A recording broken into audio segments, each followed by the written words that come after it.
کل یہ بتایا تھا کلمہ جمیع کے بارے میں کہ وہ عموم کو علی سبیل الاجتماع بتاتا ہے، مگر فرمایا تھا ان دخلوا فرادا، اگر وہ سب کے سب فردن داخل ہوئے، ایک ساتھ داخل نہیں ہوئے تو یستحق الاول، تو اول جو ہے یعنی سب سے پہلے داخل ہونے والا وہ مستحق ہوتا ہے، اور ہونا تو یہی چاہیے کہ مستحق نہ ہو۔ فیصیر مستعارا للکل، تو لفظ کل کا جو معنی ہے اس معنی کے لیے یہ مستعار ہو جائے گا، کلمہ کل میں یہ ہوتا ہے، سمجھ رہے ہیں؟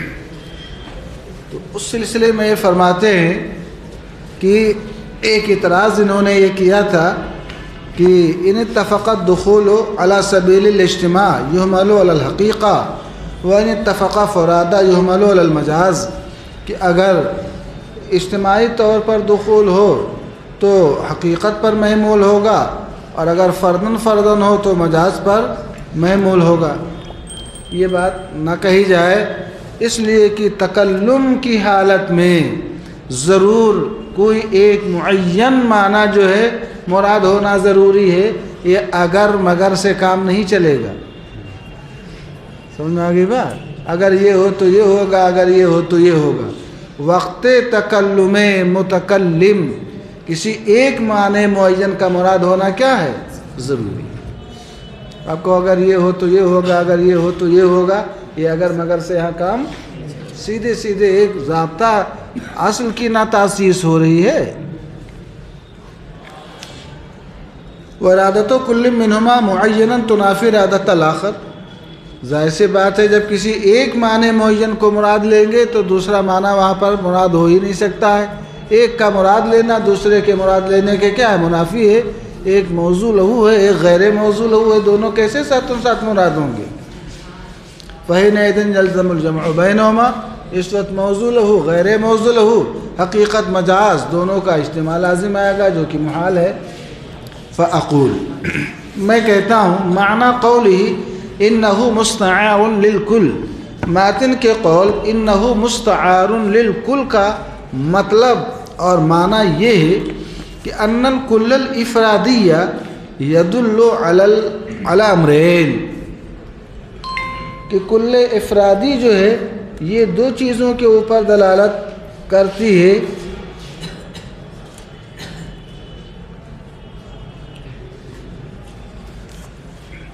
کل افرادی دو چیزوں پر، احدہما استحقاق الاول النفل، ایک تو یہ کہ ان میں جو پہلا ہوگا اول من دخلا، اولو یا کل من دخلا، اولوں نے کل من دخلا تھا نا، کل من دخلا، تو کل افرادی دو چیزوں پر دلالت کرتی ہے۔ ایک تو یہ کہ اول یعنی داخل اول نفل کا مستحق ہوگا، داد و دہش کا مستحق ہوگا، غنیمت کا۔ سواء کان الاول واحدا او جمعا، اول جو ہے مستحق ہوگا چاہے وہ اول ایک ہو او جمعا، یا وہ اول ایک جماعت ہو کہ پہلے داخل ہونے والا ایک ہو یا ایک جماعت ہو۔ والثانی، اور دوسرا یہ اذا کان الاول جمعا، جب اول داخل ہونے والے ایک جماعت پر مشتمل ہوں، یستحق کل واحد منہم، تو ان میں سے ہر ایک جو ہے وہ مستحق ہوں گے کس کے؟ نفل تام کے، نفل مستحق کے، یعنی ہر ایک کو مستقل یعنی الگ الگ سب کو جو ہے وہ اتنا ملے گا، یہ نہیں کہ سب پر وہ اتنا تقسیم کر دیا جائے گا۔ فہاں ہونا یراد الامر الاول، تو اس مقام پر پہلا امر کیا ہے؟ مراد ہے۔ دیکھو دلالت اور ہے اور مراد ہونا اور ہے۔ جب وہی مراد ہو جاتا ہے، لفظ جن معنوں پر دلالت کرتا ہے ان میں سے کوئی ایک معنی مراد لے لیا گیا تو اگر معنی موضوع ہو مراد لیا حقیقت ہے، مراد نہیں لیا تو وہ کیا کہلائے گا؟ مجاز۔ تو دلالت اور ارادہ دونوں میں فرق ہے۔ کبھی کبھی لفظ جو ہے کئی معنوں پر دلالت کرتا ہے، مگر کیا ہر معنی مراد ہوتا ہے؟ تو دلالت کرنا اور ہے اور مراد ہونا اور ہے. کبھی دلالت ہوتی ہے مراد کا پتہ ہی نہیں چل پاتا ہے. آج تک لوگ بحث کرتے رہے اسماعیل دہلوی کے بارے میں، کرنے والوں نے کر دیا، مگر یہ اس کا یہ بھی معنی ہو سکتا ہے، یہ بھی معنی ہو سکتا ہے، یہ بھی معنی پتہ نہیں چل رہا کون سا معنی مراد لیا، آج دنیا سے چلا گیا. تو ہم کیسے کہہ دیں؟ متکلمین یہی کہتے ہیں، فقہا تو سیدھے کہہ دیتے ہیں کہ جب اس کی عبارت سے کفر کا معنی ظاہر ہے تو حکم لگایا جائے گا اور سکوت نہیں کیا جائے گا. اگر سکوت کہیں گے تو جو چاہے گا گالی دیتا پھرے گا، اس کے بعد کہے گا یہ نہیں ہماری مراد یہ ہے. فرماتے ہیں یہاں پر امر اول مراد لیا جائے گا. امر اول وہی کیا؟ استحقاق الاول النفل سواء کان الاول واحدا او جمعا، یہاں تک کہ اول نفل کا مستحق ہوگا چاہے وہ اول ایک ہو اور اکثر یا ایک سے زائد ہو. ولا یراد المعنی الحقیقی، اور یہاں پر معنی حقیقی اس کا مراد نہیں لیا جائے گا. اور یہ معنی حقیقی وہی ایک ہی نہ ہے، بتایا تھا ابھی کل. کیا کہا تھا؟ والسابق بالنسبة للمتخلف لأن الأول الحقیقی لا يكون متعددا. فرماتے ہیں معنی حقیقی مراد نہیں لیا جائے گا. کیوں معنی حقیقی یہاں مراد نہیں لیا جائے گا؟ اس پہ ذرا غور کیجئے گا. دلیل بیان کرتے ہیں کہ کچھ وہاں پر قرائن ہوتے ہیں، اس کا مقصد کیا ہے وہ دینے کا. سمجھ میں آ گئی بات کہ ہم اس کو پورا یہ سہم غنیمت دے دیں گے، مقصد کیا ہے اس کا؟ فرماتے ہیں حتی لو دخل جماعت، یہاں تک کہ اگر ایک ساتھ جو ہے ایک جماعت مثلا 10 20 50 100 داخل ہو گئی، یستحق الجمیع، تو سارے کے سارے افراد مستحق ہوں گے ایک نفل کے، یعنی سب کو ملے گا نفل تام. ایسا کیوں ہے؟ ذالک لأن هذا الکلام للتحریض والحث على دخول الحصن اولا، ایسا اس لیے ہے کہ آگ میں ہر کوئی کودنا نہیں چاہتا ہے. متخلفین عن الحرب فرح المخلفون بما قعدهم خلاف رسول اللہ، کہا جائے لڑے. بعض دن میں آ گئی، ہم کو کیا ضرورت ہے وہاں جانے کی؟ پردھان منتری یہ بنے گے، سرکٹائیں ہم جا کر کے. یہ سب ہوتا ہے. اگر ہر آدمی یہی سوچ لینا تو پھر سب کا سر قلم ہو جائے گا. سمجھ گئے؟ فرماتے ہیں اس لیے کہ یہ کلام سب سے پہلے قلعے میں داخل ہونے پر آمادہ کرنے اور ابھارنے کے لیے ہوتا ہے. تحریض اور حس دونوں کا معنی آمادہ کرنا، ابھارنا. فَيَجِبُ أَن يَسْتَحِقَّ السَّابِقُ، تو ضروری ہوا کہ جو سب سے پہلے داخل ہو وہ مستحق ہو نفل کا، سواء کان مفردا منفردا اور مجتمعا، چاہے پہلا داخل ہونے والا تنہا ہو یا وہ ایک جماعت ہو. ولا یشترط الاجتماع، یہاں اجتماعی طور پر داخل ہونے کی شرط نہیں ہے. کبھی کبھی ایک آدمی تنہا وہ شیر یالدار بن کر کے داخل ہوتا ہے، بعض دن میں آگئی، اور سب کا کام کر دیتا ہے، قلعہ فتح ہو جاتا ہے. بات سمجھ گے؟ فتح خیبر کا واقعہ مولا کائنات نے اپنے ہاتھوں میں لیا، اس کو ڈھال کی جگہ پر اس کو استعمال کیا. تو اگر یہ قید لگا دی جائے، بات سمجھ میں آ گئی، تو کوئی آدمی پھر ہمت ہی نہیں کرے گا. بات دن میں آ گئی، ایک کے اندر اگر ہمت ہے چلو کوئی نہیں جا رہا ہے، ہم تنہا داخل ہوں گے، ہم ہی سب لے لیں گے. ولا یستحق ولا یشترط الاجتماع، ایک ساتھ داخل ہونے، ایک جماعت کے داخل ہونے کی شرط نہیں ہے. لأنه اذا اقدم الاول على الدخول فتخلف غيره عن المسابقة لا يوجب حرمان الاول عن استحقاق النفل، اس لیے کہ جب پہلے شخص نے اقدام کر لیا سب سے پہلے داخل ہونے کا، تو اس دوسرے لوگ جو مسابقت سے کیا رہے، پیچھے رہے، بیٹھے رہے، یہ اس بات کو واجب نہیں کرتا ہے کہ وہ سب سے پہلا شخص جس نے اپنی جان کی بازی لگا دی ہے داخل ہو کر کے وہ مال غنیمت کے استحقاق سے کیا ہو جائے، محروم ہو جائے. بات سمجھ میں آ گئی؟ اس نے اس کو قبول کیا، بعض دن میں اس پر کھرا اترا، چاہے کامیابی ملے یا نہ ملے. السعی منی والاتمام من اللہ تعالیٰ، کوشش کرنا ہمارا کام ہے، اور منزل مقصود سے ہمکنار کرنا، ساحل مقصود تک پہنچانا یہ رب العالمین کا کام ہے۔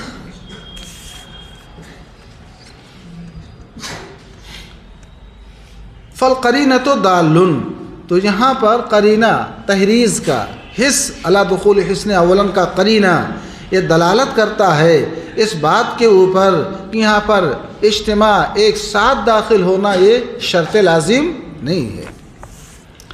فلا یراد المعنی الحقیقی، تو اب یہاں پر حقیقی معنی جو ہے کہ اول حقیقی وہ ایک ہی ہوتا ہے، ایک سے زائد نہیں ہوتا ہے، یہاں پر حقیقی معنی مراد نہ لیا جائے گا۔ وَأَيْضًا لَا دَلِيلَ عَلَىٰ أَنَّهُ، نیز اس بات پر کوئی دلیل نہیں ہے کہ جب کوئی ایک جماعت داخل ہو گئی، جب ایک جماعت داخل ہو گئی، يَسْتَحِقُّ كُلُّ وَاحِدٍ مِّنَ الْجَمَاعَةِ نَفْلًا تَامًّا، تو اس جماعت کا ہر فرد جو ہے وہ نفل تام کا کیا ہے وہ مستحق ہوگا۔ بل الکلام و دال، بلکہ کلام اس بات پر دلالت کرتا ہے ان للمجموع نفلا واحدہ، کہ مجموعے کے لیے، پوری جماعت کے لیے ایک ہی نفل جو ہے، ایک ہی سہم غنیمت کیا کرے گا، کفایت کرے گا، یا ایک ہی بخشش کفایت کرے گی۔ فصار الکلام مجازا عن قوله ان السابق يستحق النفل، تو اب کلام جمیع من دخل، تو اب کلام مجاز ہو گیا، یا کل من دخل یہ کلام مجاز ہو گیا قائل کے اس قول سے ان السابق يستحق النفل، چاہے جمیع من دخل کہا ہو یا کل من دخل کہا ہو، یہ کلام مجاز ہو گیا گویا قائل کے اس قول سے، گویا قائل نے یوں کہا کل من دخل یا جمیع من دخل، گو یوں کہا ان السابق يستحق النفل، جو پہلے گھسے گا وہ اس نفل کا سہم غنیمت کا مستحق ہوگا، چاہے وہ تنہا جائے یا ایک جماعت کے ساتھ جائے۔ اس کا مقصد ایک کام ہونا چاہے کوئی اکیلے کر دے، چاہے پوری ٹیم مل کر کے کر دے، اس کا مقصد یہ ہے۔ فَإِذَا دَخَلَ مُنْفَرِدًا أَوْ مُجْتَمِعًا، تو جب وہ تنہا داخل ہوا یا ایک جماعت کے ساتھ داخل ہوا، استحقا، تو وہ نفل کا مستحق ہوگا لعموم المجاز، کس کی وجہ سے؟ عمومی مجاز۔ عمومی مجاز ہم بتا چکے ہیں، آپ کہو گے سب بتا ہی چکے ہیں، آپ پڑھ بھی چکے ہو۔ مجاز بولتے ہیں لفظ سے ایک ایسا مجازی معنی مراد لینا کہ معنی حقیقی بھی اس کا کیا بن جائے، وہ عام ہوتا ہے حقیقت کو بھی، اور تو ایسا معنی مراد لیا۔ کیا معنی مراد لیا؟ ان السابق يستحق النفل، ان السابق يستحق النفل، کہ جو پہلے جائے گا وہ مال غنیمت کا یا اس مقررہ انعام کا مستحق ہوگا، چاہے تنہا جائے یا ساتھوں ساتھ جائے۔ تو حقیقی معنی تنہا اور مجازی معنی ایک جماعت، بات سمجھ میں آ گئی؟ تو یہ مستحق ہوگا نفل کا لعموم المجاز، عموم مجاز کی وجہ سے۔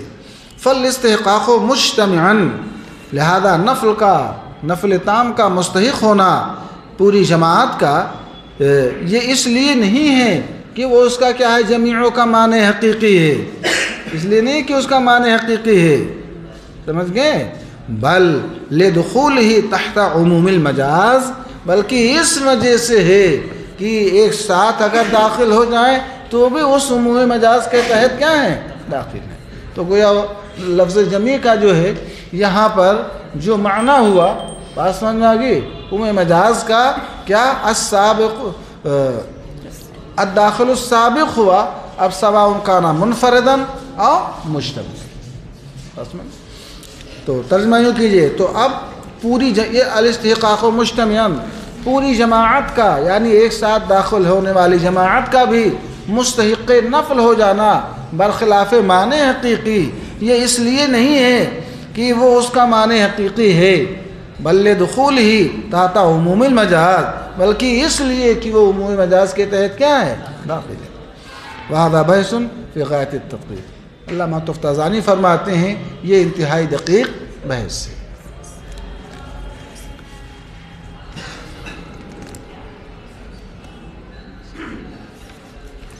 مسئلۃ حکایت الفعل لا تعم، فعل کی حکایت کہ نبی پاک صلی اللہ تعالی علیہ وسلم نے ایسا فرمایا، ایسا کیا، میں کہ فعل کی حکایت لا تعم، یہ عموم کے اوپر دلالت نہیں کرتی ہے۔ اس میں اختلاف امام شافعی کے یہاں ہے، ہمارے ہاں نہیں ہے۔ لأن الفعل المحکی عنہ واقع علی صفت معینہ، اس لیے کہ جس فعل کے بارے میں حکایت کی گئی ہے، جس فعل کو بیان کیا گیا، نقل کیا گیا، وہ ایک معین اور خاص صفت کے اوپر وہ فعل کیا ہے، واقع ہے، ایک خاص صفت کے اوپر واقع ہے۔ جیسے صلی النبی صلی اللہ تعالی علیہ وسلم فی الکعبۃ، نبی پاک نے کعبہ مقدسہ کے اندر نماز ادا فرمائی۔ ایک فعل رسالت کی حکایت ہو گئی کہ اندرون کعبہ، درون کعبہ سرکار نے نماز ادا فرمائی۔ فیکون ھذا فی معنی المشترک، تو اب جو ہے یہ عموم پر دلالت نہیں کرتا ہے بزمگی، تو یہ جو ہے معنی مشترک میں ہوگا۔ کس کے اندر ہوگا؟ عام اور ہے اور مشترک کیا ہے؟ وہ اور ہے۔ فرماتے ہیں تو یہ مشترک کے معنی میں ہوگا۔ تو اب یہاں پر جب یہ عام نہیں بلکہ معنی مشترک کے اندر ہے، تو مشترک میں آپ پڑھ چکے ہیں کہ لفظ کا جو معنی مشترک ہے، ان معنی مشترکہ میں سے کون سا معنی جو ہے یہاں پر راجح ہے، قرینے کے ذریعے اس کی ترجیح قرینے سے کرنی نہ پڑے گی۔ تو یہاں پر غور کیا جائے گا، ان ترجح بعض المعانی، ان معنی مشترکہ میں سے کوئی معنی اگر کسی دلیل یا قرینے کے ذریعے راجح ہو جائے، فذالک، تو وہی معنی مرجح جو ہے، یعنی دلیل یا قرینہ جس معنی کی ترجیح کر رہی ہے، وہی معنی وہاں پر کیا ہوگا؟ مراد ہوگا۔ وَإِن ثَبَتَتْ تَسَاوِی، اور اگر معانی کی ترجیح نہیں ہو رہی ہے بلکہ سارے معانی جو ہے ارادے کے اندر کیا ہیں؟ برابر ہیں، یہ بھی مراد ہو سکتا ہے، وہ بھی مراد ہو سکتا ہے، وہاں کوئی مرجح نہیں ہے بلکہ سارے کے سارے معانی متساویت المراد ہیں۔ فالحکم فی البعض، تو ان میں سے بعض کے اندر حکم جو ہے وہ نبی پاک صلی اللہ تعالی علیہ وسلم کے فعل سے ثابت ہوگا، عمل سے ثابت ہوگا، اور بعض دوسرے کے اندر کس کے ذریعے؟ قیاس کے ذریعے۔ یہ ایک متن ہے، اس کی توضیح دیکھیں۔ امام شافعی رحمہ اللہ نے فرمایا لا يجوز الفرض فی الکعبہ، کعبہ کے اندر فرض نماز ادا کرنا جائز نہیں۔ اب سرکار نے صلی فرمایا ہے تو اس کا ایک معنی مشترک ہے کہ سرکار نے نماز فرض پڑھی ہو۔ صلاۃ کا لفظ مشترک ہے کس کے درمیان؟ فرض کے درمیان بھی، نفل اور سنت کے درمیان بھی۔ تو وہ فرماتے ہیں سرکار نے، وہ فرماتے ہیں کہ کعبہ کے اندر فرض نماز جائز نہیں ہے، لأنه يلزم منه استدبار بعض اجزاء الکعبہ، جب کعبہ کے اندر کوئی نماز ادا کرے گا، کعبہ کے اندر کوئی نماز ادا کرے گا تو ظاہر سی بات ہے کعبہ کے بعض اجزاء کا استدبار ہوگا کہ نہیں ہوگا؟ ظاہر سی بات ہو مربع شکل میں بنا ہوا ہے، بات سمجھ گئے؟ مان لیجئے یہ ایک کمرہ ہے اسی شکل کا بنا ہوا ہے، یہ بڑا ہے وہ چھوٹا ہے، تو اب ادھر رخ کیا تو استدبار ادھر کا ہوا کہ نہیں ہوا؟ تو فرماتے ہیں حکم یہ ہے کہ وہ کعبہ کی طرف رخ کر کے نماز پڑھو، اور جب استدبار کعبہ ہو گیا تو اب ایسی صورت میں سمجھ رہے ہیں وہ حکم پایا نہیں گیا، فَوَلُّوا وُجُوهَكُمْ شَطْرَ الْمَسْجِدِ الْحَرَامِ۔ فرماتے ہیں وہ ان کی دلیل سنیں، کعبۃ اللہ میں فرض ادا کرنا جائز نہیں ہے، اس لیے کہ اس سے استدبار بعض اجزاء کعبہ لازم آتا ہے، اور حضور نے جو یہ فرمایا ہے کہ سرکار نے پڑھی، سرکار کے اس فعل کو محمول کیا جائے گا نفل کے اوپر۔ کس کے اوپر؟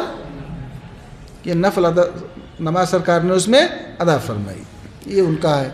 نحن نقول، ہم کہتے ہیں لما ثبت جواز البعض بفعلہ علیہ السلام، یہ صلاۃ مشترک ہے نفل کے درمیان بھی اور کس کے درمیان؟ فرض کے درمیان بھی۔ بات سمجھ آ گئی؟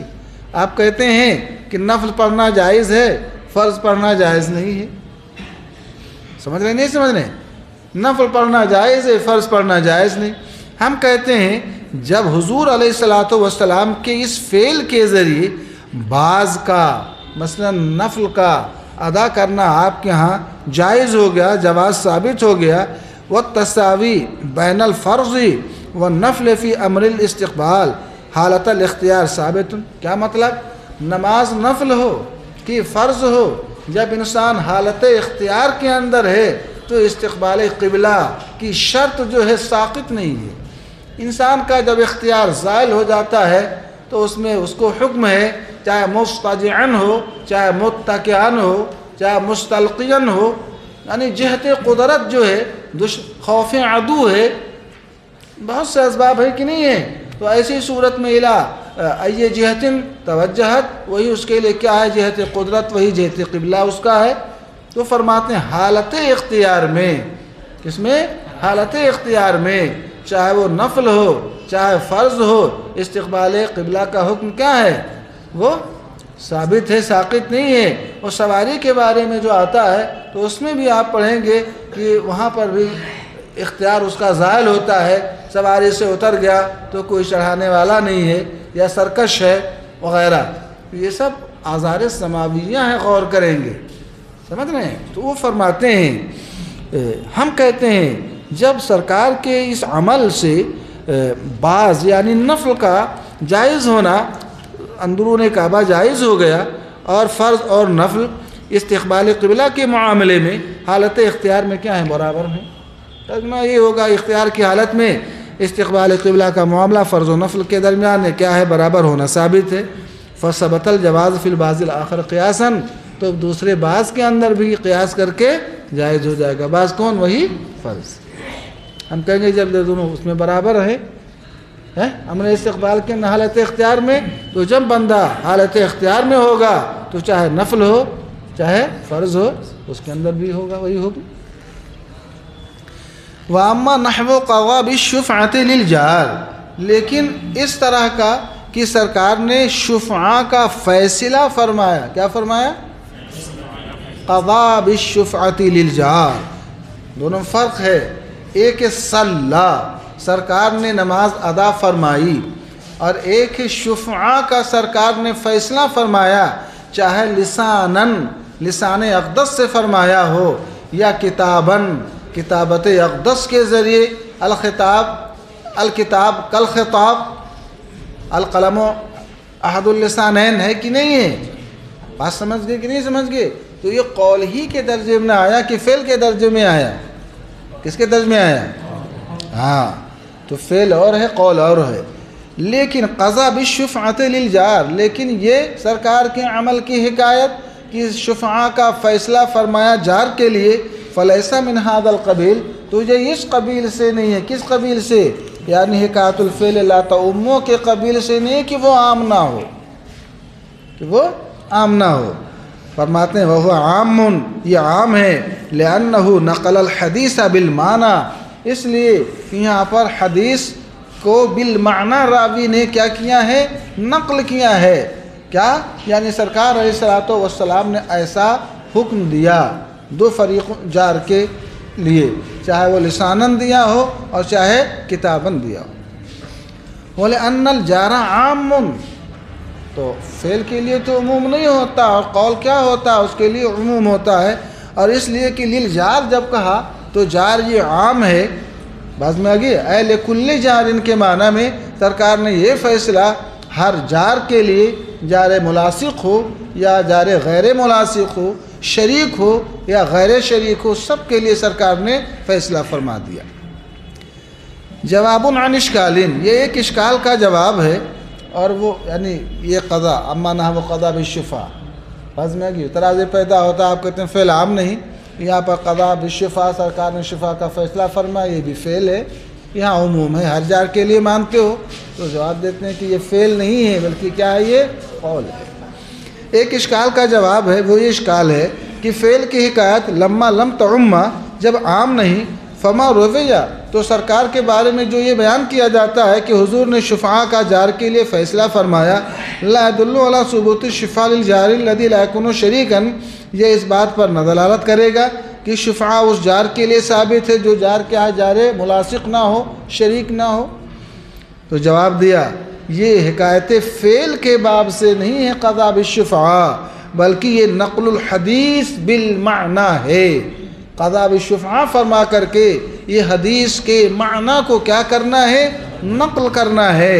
وَحِكَایَةٌ عَنْ قَوْلِ النَّبِی، تو گویا یہ حکایت ہے نبی پاک کے اس فرمان عالی شان کے کہ سرکار نے گویا یوں فرمایا الشفعۃ ثابتۃ للجار، سرکار نے یہ حکم فرمایا شفعہ جار کے لیے کیا ہے؟ ثابت ہے۔ ہم کہتے ہیں سرکار نے اگر یہ فرمایا نہ بھی ہو الشفعۃ ثابتۃ للجار تو یہ قضا جو ہوگا یہ قضا بالقول ہے۔ کیا ہے؟ قضا بالقول ہے، اور قول اور ہے بازی میں آگی، اور فعل اور بھی ہے۔ کوئی بھی قول ہوگا تو قول کرے گا تو بھی ایک فعل ہی نہ کہلائے گا۔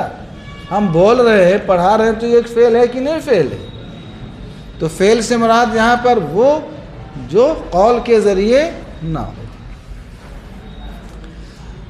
بس سمجھ میں آ گئی؟ تو اب یہاں پر یہ جب فعل ہے نہیں قول ہے تو وہ حکم فعل کے لیے ہے کہ لا تعم، اور یہ قول ہے۔